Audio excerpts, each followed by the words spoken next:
Bonjour et bienvenue dans J'aime l'éco, l'émission qui donne la parole aux chefs d'entreprise. Johannes Hartig, bonjour. Bonjour. Vous êtes le directeur commercial Europe de Nestlé. Nestlé fabrique du diesel renouvelable à partir de déchets. Et vous êtes numéro 1 mondial du biokérosène. Tout ça, c'est opérationnel déjà, on est bien d'accord. Hein. Donc là, vous êtes sur un accroissement de la production d'un combustible qu'on raffine en Finlande, à Rotterdam ou alors à Singapour. Le diesel de Nestlé offre une diminution d'émissions de gaz à effet de serre jusqu'à 90% par rapport à le bon vieux diesel que tout le monde connaît. On peut le mettre dans un moteur diesel sans changer le moteur et on peut le distribuer sans changer les infrastructures de distribution. J'ai bien défini l'histoire ? Tout à fait. C'est ça. Est-ce que c'est ce qu'on appelle de l'économie circulaire ? Nos solutions en fait sont circulaires dans la mesure où on produit notre diesel renouvelable à base de déchets et de résidus qui ont eux-mêmes capté le CO2 et c'est comme ça qu'on arrive à atteindre des réductions de gaz à effet de serre par rapport au diesel traditionnel ou fossile. Alors, un peu plus cher que le fossile, mais la priorité d'aujourd'hui, c'est pas forcément de dépenser un centime de moins, c'est d'avoir une solution décarbonée. C'est ça votre idée ? Exactement. Et disponible aujourd'hui et maintenant. Alors, disponible, oui, mais moi j'ai vu qu'en France, c'était uniquement pour les poids lourds et les flottes professionnelles, notamment les bus parisiens. Quand je vois ça, je me dis, mais c'est génial ! Pourquoi il n'y en a pas à toutes les pompes ? Exactement. Donc ça, on constate que la demande en France, mais aussi en Europe, est en très forte croissance. Et ça vient du fait que les entreprises qui ont des objectifs de décarbonation cherchent des solutions qui soient disponibles aujourd'hui et maintenant. Et donc, cette forte demande, qui est en France en l'occurrence, ne se constate pas forcément en augmentation de la consommation. Et ça, c'est lié à des freins qui sont parfois administratifs ou parfois aussi à des manques d'ambition de décarbonation de la part de la France, de l'État français. Donc en fait, c'est en France, parce que c'est disponible aux Pays-Bas et en Belgique à la pompe, pas en France. Vous m'expliquez que la France est rétive pour des raisons enfin, on est enquisté notamment dans des freins politiques et des freins réglementaires, c'est ça ?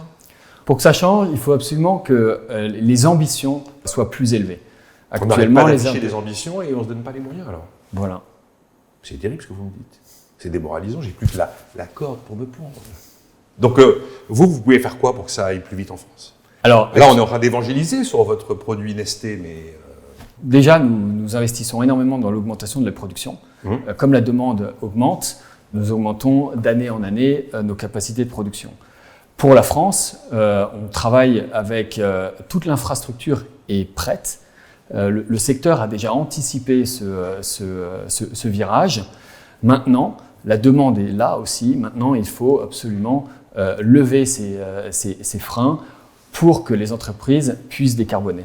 Il faut savoir que le diesel renouvelable que propose Nestlé fait partie des solutions les plus économiques, les plus compétitives pour décarboner. Voilà. Les plus économiques pour décarboner. C'est ça qui est absolument essentiel. Donc, je vous demandais si vous étiez dans l'économie circulaire, vous me dites oui. Il est évident que la France a un petit problème d'accélération des textes, visiblement, pour vous permettre d'exister comme c'est le cas dans des pays du nord de l'Europe. Et là, vous avez quand même quelques opérations à votre actif qui peuvent, à mon avis, vous aider à avancer. Vous êtes un partenaire clé, par exemple, d'Île-de-France Mobilité. Exactement. Île-de-France Mobilité, qui régit en fait tous les transports pour l'Île-de-France, cherche à une flotte de 10 000 bus et cherche 10 000 bus et cherche à les décarboner. Ils ont fait des tests avec le diesel renouvelable de Nestlé et souhaitent à terme donc, convertir tous ces bus au diesel renouvelable. D'accord. Mais donc ça, c'est bien engagé ou c'est ils veulent et on verra ? Non, c'est très bien engagé et on a bon espoir que ça se concrétise avant les Jeux Olympiques. Et alors, vous avez fait un partenariat avec le groupe Coldplay. Moi, je me suis dit, bon, évidemment, le fait de mettre Coldplay dans une communication d'entreprise, tout le monde voit ce que c'est. C'est gros, vraiment, un partenariat avec un groupe de rock ? En fait, il faut savoir que donc, Nestlé, on est le leader mondial en solutions renouvelables. Coldplay, qui est un grand groupe, connu, voulait absolument réduire les émissions de gaz à effet de serre de ses tournées mondiales.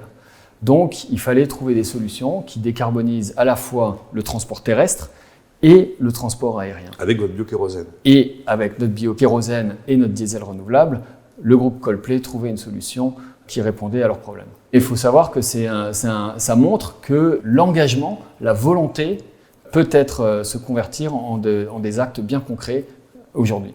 En fait, vous êtes une réponse aux crises énergétiques et climatiques. Aujourd'hui, on a une double crise énergétique et climatique. Pour y répondre, il y a deux enjeux. La réduction de la dépendance au pétrole et l'accélération des utilisations de toutes les énergies renouvelables. Et là, les solutions de Nestlé sont une des solutions. Donc, on ne cesse de nous mettre en avant la nécessité d'une neutralité carbone en 2050. Vous vous inscrivez dans le mix énergétique qui permet d'aller vers la neutralité carbone en 2050. La solution est disponible aujourd'hui, donc on peut même atteindre ces objectifs-là beaucoup plus tôt, beaucoup plus vite. Pour terminer, Johannes Hartig, il y a du chemin à parcourir, notamment chez nous, mais en fait, vous êtes déjà en position de leader mondial dans vos domaines. Tout à fait. Et pour ce qui est de la France, nous sommes présents en France déjà depuis une dizaine d'années, et maintenant, nous souhaitons augmenter, accroître notre ancrage local, et vraiment être un partenaire de toutes les entreprises en France pour décarboner. Bon, déjà, vous pouvez être partenaire des entreprises avant d'être disponible à la pompe pour le grand public, ça fait du monde quand même. Exactement. Il y a d'autres exemples que Coldplay ou Île-de-France Mobilité qui vous viennent à l'esprit sur les actions que vous menez? En effet, il y a la Compagnie des Alpes qui opère un certain nombre de stations de sport d'hiver dans les Alpes, qui a décidé de passer au diesel renouvelable comme carburant pour les dameuses. D'accord. Eh bien, écoutez, je pense que tout le monde devrait vous connaître davantage. Merci d'avoir été avec nous, Johannes Hartig. Vous êtes donc le directeur commercial Europe de Nestlé. Merci d'avoir été avec nous. Merci Nicolas Doz.